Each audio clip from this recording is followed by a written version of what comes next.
อีดาสิไปไซนี่มาไปมาสบายดีปลาลูกเนี่ยดิงดิงดิงเอ้ยมาสบายดีปลาลูกเนี่ยมาไปสบายดีปลาลูกเนี่ยถูสบายดีปลาลูกถูงามๆตีอีดาสิไปไซบอกปลาลูกเนี่ยไปหน้าไปหาไผอยู่นะฮะมานี่นะไปหาไผเบาดิไปหาไผเกาะฮะโอ้ย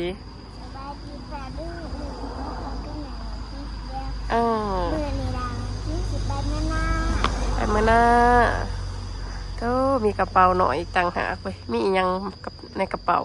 มีมากินขี้เด็กกับทุเรียนเขาพาไฟฟ้าข้างเลนในเสาเตรียมเอาเองบ่เห็นบ่อีดายังเบาเก่งไงอีดาเบาเบิ้งเบากระป๋าลูกเบิ้งป่ะพี่น้องตอนนี้กำลังสิออกมานะเนาะไปอันนั้น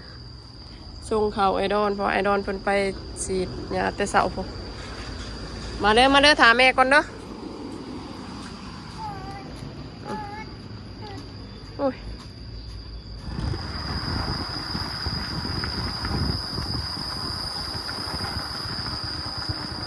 ไปกันเลยไปกันเลย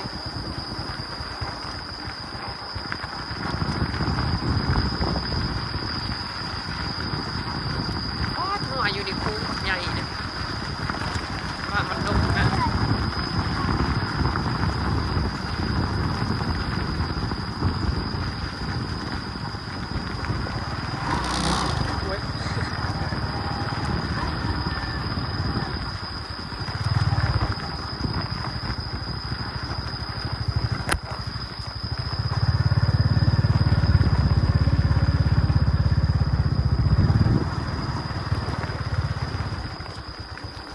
ทางไอดอนเป็นทางใหม่เป็นกวางๆนึงเนาะรถใหญ่เขาก็ได้ปกติมันสิแคบๆทางออกแบบที่จะมากวางเป็นตะเที่ยว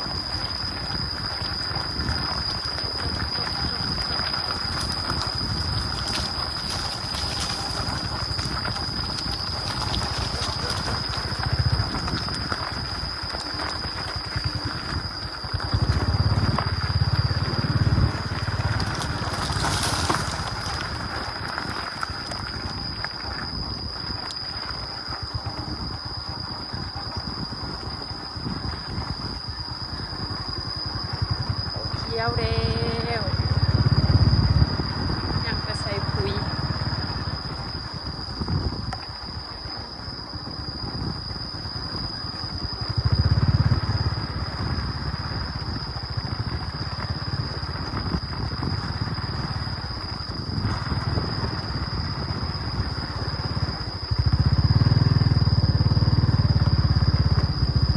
เมียบาจีเอาไปกวดแข้งมากวดกลางวัน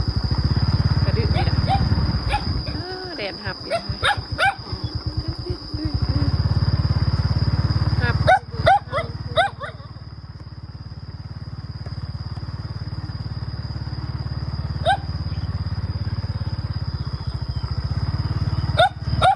มาแล้ว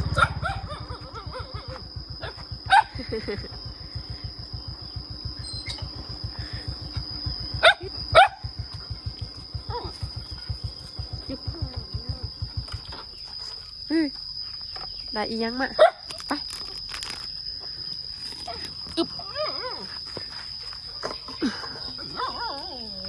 ไปให้พ่อเอาไปให้พ่อกินได้นี่ไปเอาเบิ้ง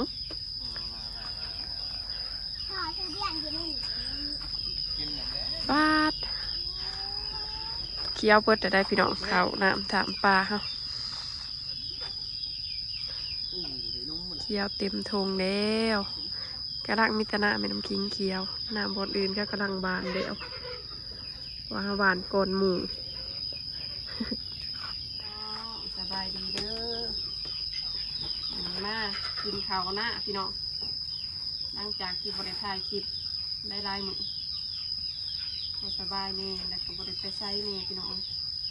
ไปเหือด มาหน้ากับบริษัทเมืองพี่น้องเขาใหม่กี่ได้ขนาดว่าจะกระมุนบ่มุนอะไรกับเขาไปมาลงมากินข้าวมาเห็นมากินข้าวมันนี่ได้เมนูลาบมือมาไหนโดนเป็นกินพี่น้องก็เห็นอันนั้นคอยโดงมาเห็นหัวฟูบักไงนึงเลยมันอยู่หนาทางอยู่นานไม่ได้นาหมดสีขาวป่านน้องมันกระยางลงมาละ เสียงมันลงแล้วมันเห็นเขามันลงมาเลย มันเคยแล้วกระมากูมึกเลยเนี่ยจางยังกระเบะเคยเขาแล้วกระเกากูมือเขาแล้วเป็นไปไล่มาลงมาเอาลูกเช้าขึ้นมาเนี่ย นะดึงมา เอาขึ้นมากินอยู่พี่มือพี่น้องเอามาบอกเตะพี่มานั่งพี่ให้ปลาลูกเห็นนะติอุ้ยสบายดีปลาลูกหรอปะฮะสบายดีปลาลูกเนี่ยมาไป สบายดีเด้อพี่น้อง อะไรเนาะ ปลาลูกมัน เขาเหรอ เอาไปตะกินแล้วจะชิไปห้าหน่อไม้มาต้มเพลนกับพี่น้องอยู่ข้างล่าง มาเป็นไง กินนี่บอมันเพชจะกินเลยข้าวผัดท้องสาวต้องมากิน เห็นจับไก่มากากินคิ้วของกินพี่น้อง นี่ก็ถือว่ากินหามาจน เขาคอยบอกเนี้ยมันไหนมันออกไปอยู่มันออกสม่ำเสมอกันเลย ออกไปเลยเนี่ยมันคมไหมหรอ อะไรปะ มันจะหน่อรังดินจะละลาย ปลา หืม อะไรไก่ ไม่ทำจะมากินมาลูกเป็นทุเรียนอยู่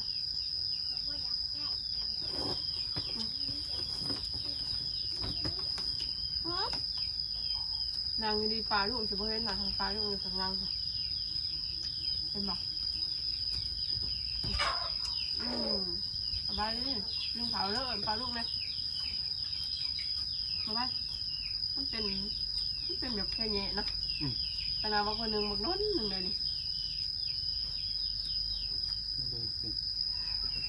ดีนะมันบ่ดำคันดำแม่งบ่ไปตะกินเนาะ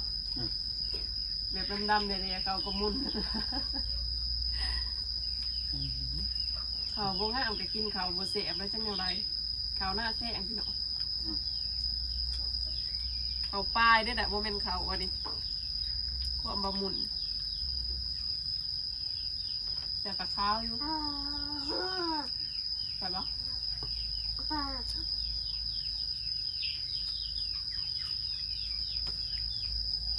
ว่ามันราคาถึงเนาะ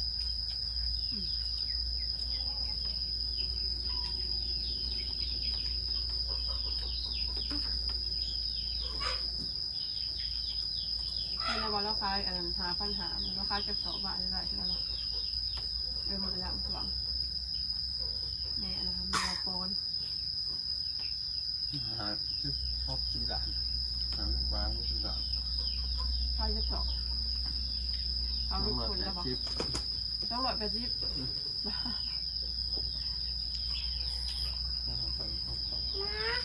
น้อย ต้มน้ำนะ น้ำเพชรเลยไปแล้วไม่ไปกูไปกดแต่ไม่ไปกดไหนเด้อเพชรคนบอก เฮ็ดบ่ล่ะอันนี้อยากกิน อย่าลงไม่จิตตกยังเลยค่ะเดี๋ยวจะพามาเบิงเบียมักหน้าเอากับเบียไว้ขี้หูดมันน้ำคิงติดแต่เอาขี้ไก่ใส่เมื่อวานนี่ป่งยอดนี่ดีปูงามพ้นพี่น้องอันนี้คุ้มบักม่วงเบียบักม่วงให้ละกำลังเกิดเนาะอันนี้เบียบักหน้านี่กระเบียบักม่วงกำลังแตก เบื้องนอกต้นมักมีต้นมักม่วงเดี่ยวปลูกเดี่ยวตามอันนี้เนาะพี่น้องเมื่อวานนี้ก็เอาอันนะอิหยังก็เบี้ยมักม่วงให้มาพานไปปลูกพี่น้องผัวพี่น้องเดี๋ยวตอนนี้กำลังสิพากันไปหาหน่อไม้อีละสิไปอันนั้นหาหน่อไม้มันตกแรงพี่น้องแม่น้ำพิงไปหามือซื้อมือหนึ่งสักกะมีตะนอนนั่งดินพี่น้องเลยแต่พอได้ถ่ายคลิปผมว่ามาผู้เดียวนะไม่มีคนถ่ายคลิปนะวันนี้ได้ลูกสาวไปนั่งเอาป้า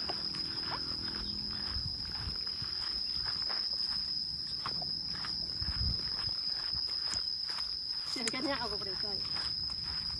มันบริษัทปันได้ก็ว่าเขาได้บริษัท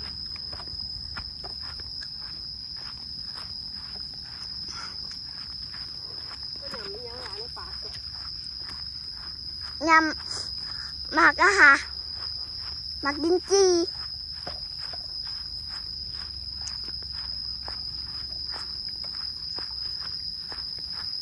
ผ่านกับขึ้นผิดโยกเกตแม่พี่น้องเลยโยกเกตแดกกล่องมันสั่นเงี้ยอยู่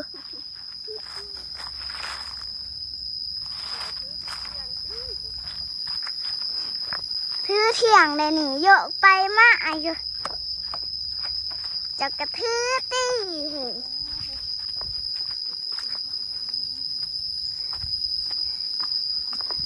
โอ้โหว่ามีอีดูบอดอะพี่น้องโบบาโบกว่าได้ห้างาเซียนี่ปกติ5เทียน ใบเตยก็ยังมีเฮ้ยเสียงไฟ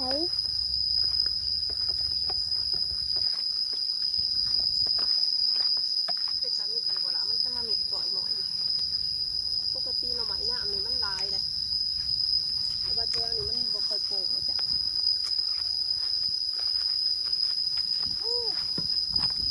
อันนี้เข้าเดียงหัวเดียงมือเสียงเด็กตะมวนที่ยังเสียงคุณใช่ พี่น้อง ใช่เอากดไม่ได้เลยเอาไว้ว่าเขากองเบิ่งอันนี้ตรงนี้ถ่ายเอากดให้ได้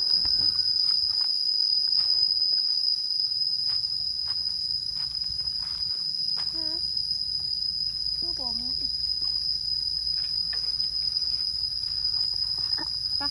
แม่เคยจะไปหาแถวหา ใช่ แถวข้างออกแถวผูก ใช่มันคือโกนมันคือ ไกลนิดหนึ่งใด มันจะจองไว้ได้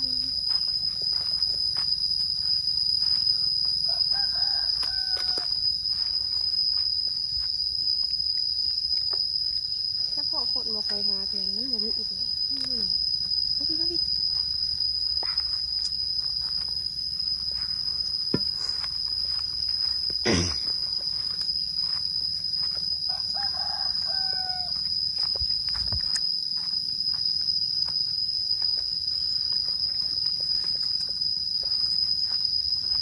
้างอย่างนี้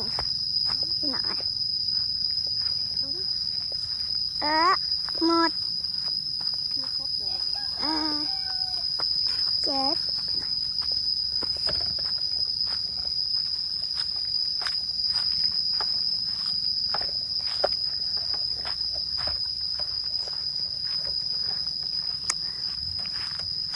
หักสะหนึ่งเห็นไหมหน่อยเขาเคี้ยวอุกดืออุกอยู่เขาเคี้ยวอุกดืออุกอยู่หน่อย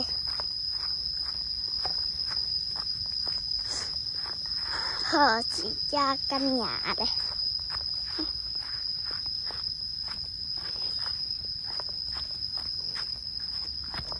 แม่ที่จะถือนะติถือหึงเดี๋ยวดูนี่ มีแห้งไปบ่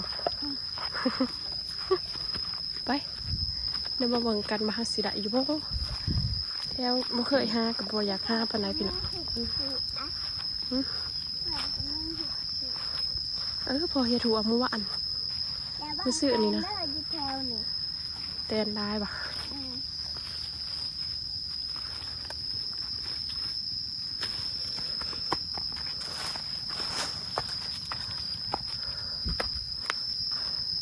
ปลากับปลาไล่ดอกปลาแถวนี่กันหน่อไม้หา6 กอ 7 กอ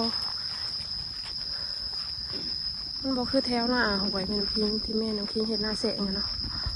แต่บัดไปกับท่านไหลนะมันถ่วมมันยังเปื่อนอยู่พี่น้องเฮตามีอีกบ่ละเดี๋ยวเขาไปเบิ่งอยู่ก่อนนะเนาะเดี๋ยวอยากไปได้เบิ่งลูกเนี่ยนะเห็นแล้วพี่น้องนี่เห็นอยู่บ่ละเห็นบ่ละง่าย มันเกิดง่ายดีนะได้โอ้ยนอนแม่งสักนอนนึงได้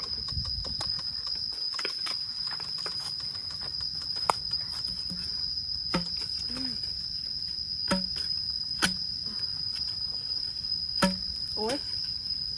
หิวจะไหม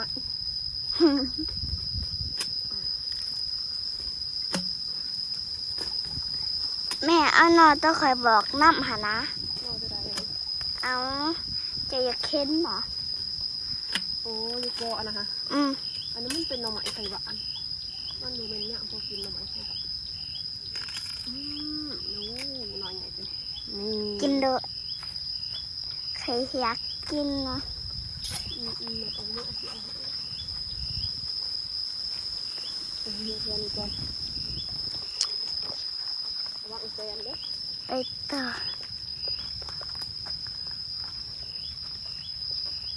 แถวนี้มันบ่มีน้ำมันหนาวก็ได้หมดเถอะ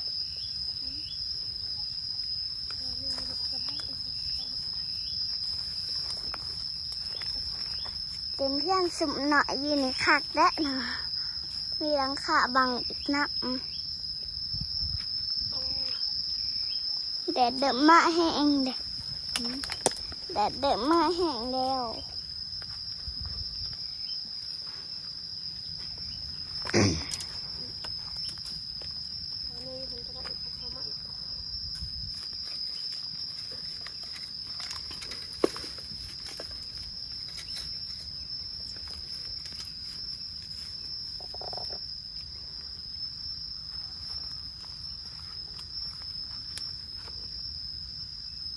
มันเป็นตาได้กินเด้อมื้อนี้เด้อ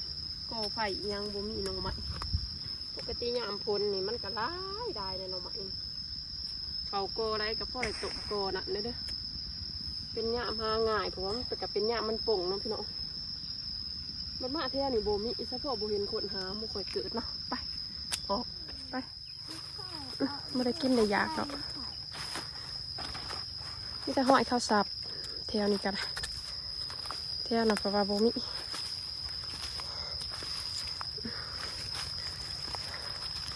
พวกเมื่อยซื่อๆนะเนาะ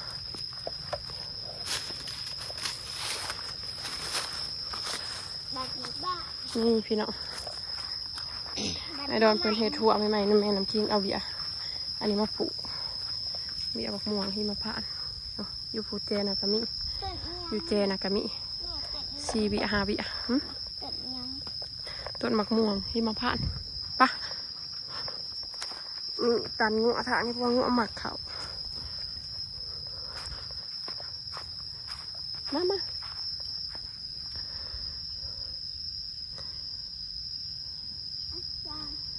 มาไว้โดด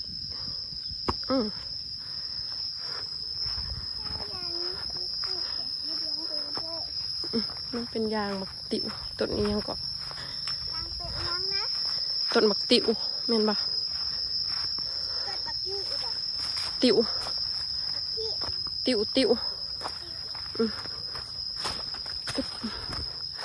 นี่ดีอันนึง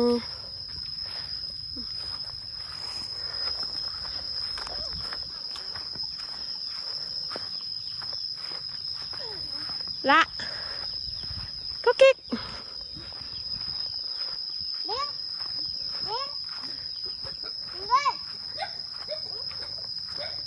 เอาอีดามาจูนี่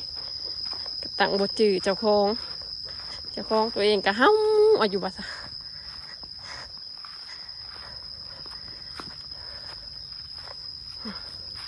ใหญ่เด้อใหญ่เป็นบ่าวเป็นสาว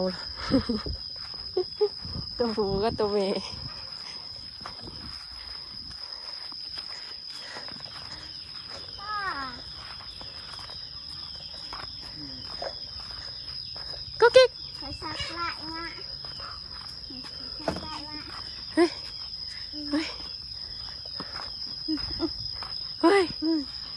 ตรงสบายดีปลาลูกสบายดีปลาลูกนี่เด้ใช่ไหม หน่อไม้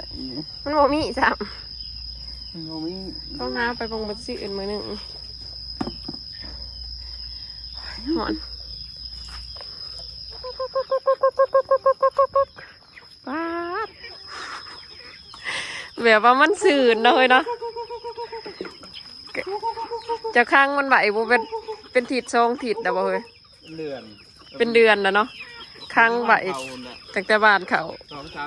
2-3 มือนี่ได้ปลดปล่อยสักโอ้พวกนี้เลยเด่นดินกระตือกึกโคมปกติมันอยู่แต่ในขอกเฮ้ยตัวเดียวออกมาอะไรตีตุนมันเดี๋ยวมันออกมาอะไรเด้พี่น้อง เอาว่างวิทย์เลยกินหมา แบ่งวงแบ่งใหม่เฮ้ยตัวหน่อยตัวใหญ่รบกันคึบอยู่เพราะว่าปล่อยบ่ได้เนาะทวีตเนาะอย่ามันกินข้าวบาดเบิดซื่นขนาด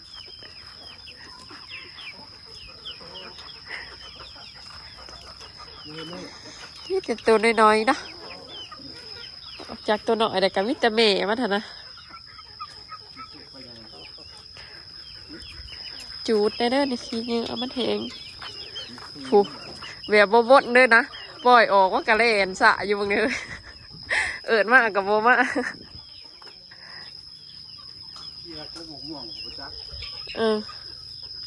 มันเป็นคุมเฮ้ยมันกระเขียได้เนาะตอดผอมแล้วเฮ้ยบางตุ่นค่ะตอดหยอดมันโอ้ไก่หมุนตัวนี้งามเฮ้ย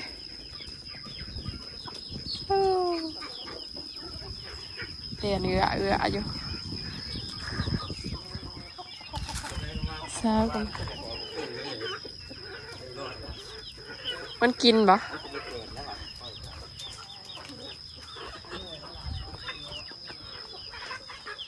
เล่นโน้ตได้ลูกสาวนอนไก่กับคนอยู่น้ำกัน